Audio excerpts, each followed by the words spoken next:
If there's one thing that I've learned from my years riding adventure and dual sport motorcycles, it's that the only difference between a great adventure and a ride that ends in disaster is often how prepared you are.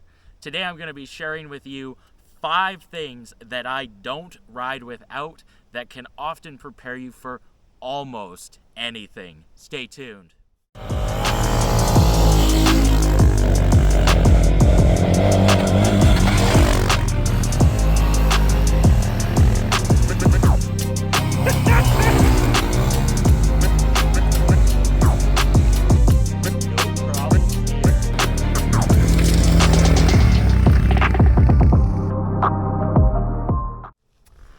The single most common mechanical failure on a dual sport motorcycle is a flat tire. So the number one thing that I recommend that you bring along on every dual sport ride is some sort of a flat tire kit. I keep mine in this front fender bag here, and I'll show you what I bring. My spare tire kit is really quite simple. All I bring is 2 tire irons. I've had these ones for years, hence why they're so rusty. A little bicycle pump. This is an El Cheapo one from Amazon. And I bring a 21-inch tube. I bring the 21 because in a pinch, it can also be shoved into the rear tire. Now, some of you guys probably have tubeless tires and think, well, I'll just bring plugs.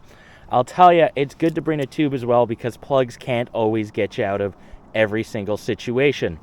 When I go on a longer trip, I do also bring along a rear tube and a patch kit, but what you see here is what I bring on every ride. You're also going to need to bring some tools to remove both the front and rear wheels off of your bike. That's going to vary between bikes. However, on this DR650, a crescent wrench is capable of doing the job.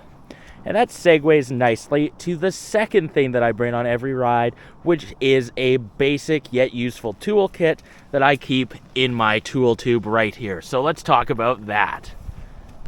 These tools that you see here are obviously filthy, rusty, and very well used. And that's because they've been rattling around in my tool tube for the last 65,000 kilometers. I don't use them often, but when I need them, boy, they're nice to have. So let's talk about the basics. I always bring a crescent wrench on hand. These are kind of a hack tool to use in the shop, but out in the bush, anything goes. Pliers are super useful, obviously, so I bring those along. Bring a 1/4-inch socket extension and some basic sockets. Most bikes, you're going to want an 8, 10, 12, and a 13, so that's what I bring. Most bikes, especially Japanese bikes, do come with a basic toolkit, so I do bring whatever's included in that. So on this DR, I have a spark plug wrench, little axle wrench extender for that, little screwdriver that comes in handy, and I have some basic open-end wrenches. These ones kind of look like I retrieved them from the Titanic, but guess what? They still work, and when you need to use these, boy, these are handy. So glad to bring these, but tools aren't that useful if you have nothing to use them on. So the third thing that I bring is some basic spare parts, and I also keep those in my tool tube. So let's talk about that. Now, by spare parts, I mean the very basics. So I don't have everything pictured here, but I typically bring a bunch of zip ties. These ones have been rattling around on this bike for a long time, but zip ties are handy to have. I also bring baling wire, which is pretty much zip ties on steroids. I also have this sad roll of electrical tape that, believe it or not, still works just fine and has saved me a few times in a pinch. I also bring a little piece of fuel line because I dropped a bike once and I punctured my fuel line, and that was a bad time. So I always bring a little piece that weighs nothing. I also bring a couple of clip type master links. These will really save you in a pinch. I've had those break out in the bush. Not pictured, but something that I also bring that is super duper important is a random assortment of nuts, bolts, and washers, because those tend to rattle loose on these bikes. I know it doesn't seem like much, but it's amazing the kind of MacGyvering you can do with just these basic spare parts. So give yourself the best chance of making a repair out in the bush and bring something to repair your bike with. Everything that I've talked about so far has had to do with fixing the motorcycle.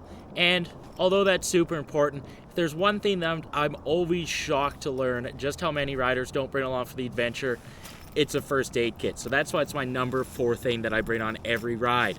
These things are light, cheap, and might just save you. So you don't need anything super fancy. I got this pre-made one at Canadian Tire. Some bandages, scissors, sterile pads, band-aids, gauze, stuff like that. Super handy, might just save you. So bring a first aid kit, please. It's cheap insurance, and it might just save you or another rider that you meet out on the trail. And lastly, coming in at number 5 is hands down the most expensive thing on this list, and it is some sort of satellite communicator. I have this Garmin InReach Mini right here, and it wasn't cheap.